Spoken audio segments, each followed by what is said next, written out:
اللہ رب العزت نے ارشاد فرمایا وَالْبُدْنَ جَعَلْنَاهَا لَكُمْ مِنْ شَعَائِرِ اللَّهِ لَكُمْ فِيهَا خَيْرٌ، فرمایا اور بدن جو ہے ہم نے اس کو تمہارے لیے شعائر اللہ بنایا، تمہارے لیے اس میں بہت عظیم عظیم نفع والے کام ہیں۔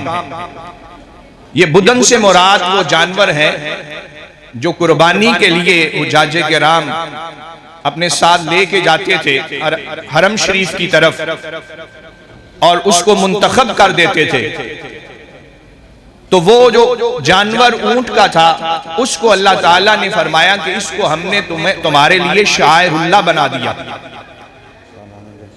اور دوسری جگہ پہ اللہ تعالیٰ نے دوسرے پارے میں ارشاد فرمایا ان الصفا والمروۃ من شعائر اللہ، بے شک صفا اور مروہ یہ بھی شعائر اللہ ہے۔ اب صفا اور مروہ یہ دو بے جان چیزیں ہیں جن کو شعائر اللہ فرمایا گیا، اور یہ بدنہ جو ہے یہ ایک جاندار چیز ہے جس کو شعائر اللہ فرمایا گیا۔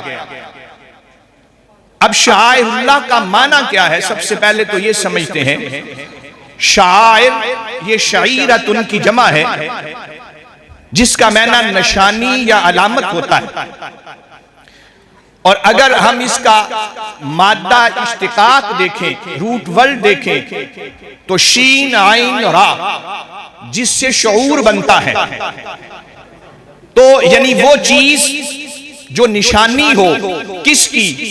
آگے مضاف الیہ بتا رہا ہے اللہ کی نشانی ہو۔ نشانی کس چیز کو کہتے ہیں؟ جو اصل مقصود کا پتہ دے۔ ہم کہتے ہیں فلاں جگہ پہ جانا ہے تو اس کی کوئی نشانی بتا دے، تو مقصود نشانی نہیں ہوتا، مقصود جس کی نشانی ہوتی ہے وہ چیز ہوتی ہے، یعنی نشانی مقصود کا پتہ دیتی ہے۔ شعور سے بھی اگر دیکھیں تو یہی سمجھ میں آتا ہے کہ جو مقصود کا شعور دے، آگاہی دے، اسے شاعر کہا جاتا ہے۔ تو شاعر اللہ کا مطلب ہوگا کہ جو چیز اللہ کا پتہ دے، اللہ کی نشانی بن جائے، اسے شاعر اللہ کہا جاتا ہے۔ اب ان دونوں چیزوں میں وہ ریلیونٹ چیز کون سی ہے جس کی وجہ سے صفا مروہ بھی شاعر اللہ بنی اور وہ بدنہ بھی شاعر اللہ بنا؟ وہ ایک امر مشترک ہے جس کی وجہ سے دونوں شاعر اللہ بن گئے۔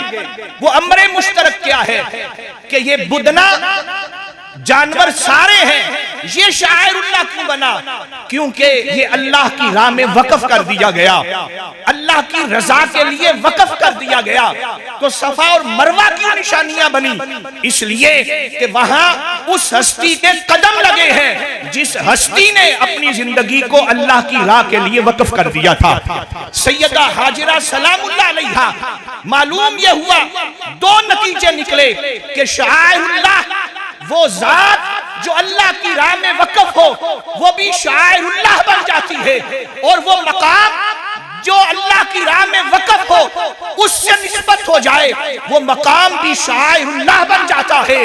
تو یہ کہنا پڑے گا کہ جو اہل اللہ ہوتے ہیں، اللہ والے ہوتے ہیں، وہ بھی اپنی ساری زندگی اللہ کی راہ میں اپنے آپ کو وقف کر دیتے ہیں، وہ بھی یقیناً شاعر اللہ بن جاتے ہیں۔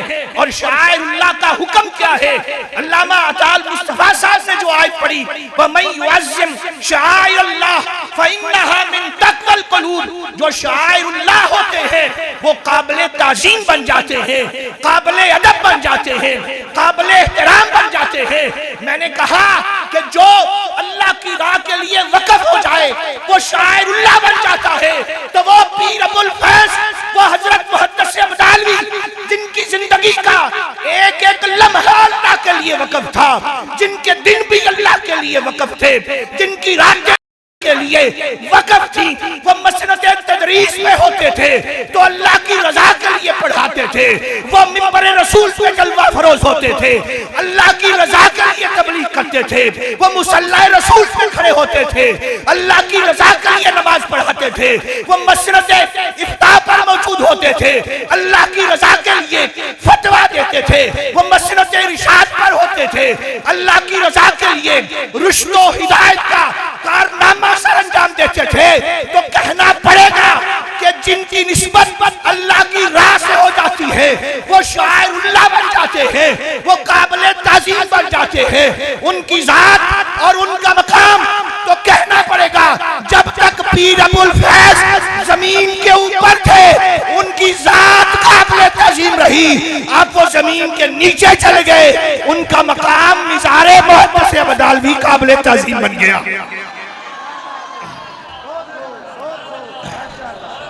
تو یہ کس طرح مقام ملتا ہے؟ جو اپنے آپ کو اللہ کی راہ میں وقف کرتے ہیں۔ تو حضور محدث ابدالوی رحمت اللہ تعالی علیہ آپ نے زندگی کا لمحہ لمحہ اللہ کی راہ کے لیے وقف کیا، اور وہ کاروان علم و عرفان جو حضرت محدث ابدالوی نے اپنی زندگی میں شروع کیا، جس کو لے کے چل رہے تھے بحمد اللہ تعالی مسند صدارت پر جلوہ فروز شخصیت، ہمارے سروں کا تاج حضرت قبلہ چاند پیر سرکار، اس کاروان پیر ابو الفیض کو جو اسی طرح لے کر چل رہے ہیں۔ اور پھر مجھے کہنے دیجئے اے پیر ابو الفیض تیرا قافلہ رواں دواں ہے، رواں دواں ہے، ایسے نہیں میں جاؤں گا۔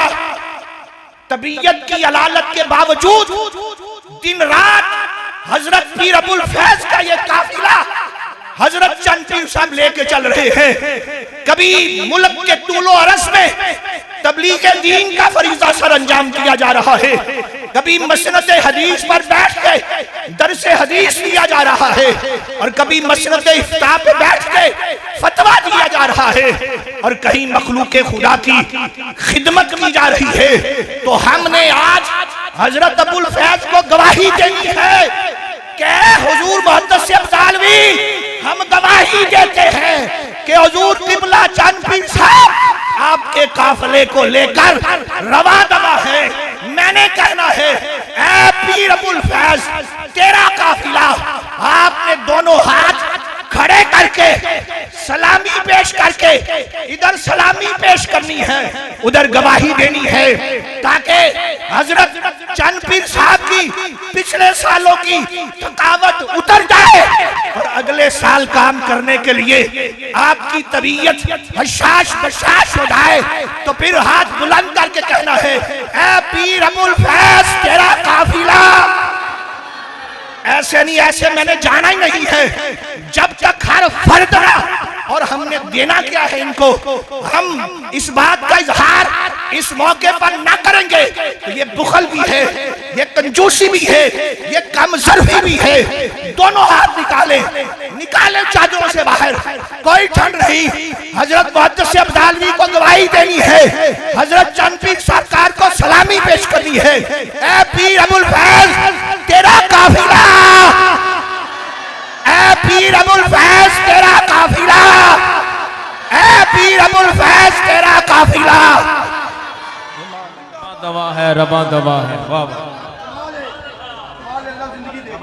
فیضان حضور محدث ابدالوی، فیضان حضور محدث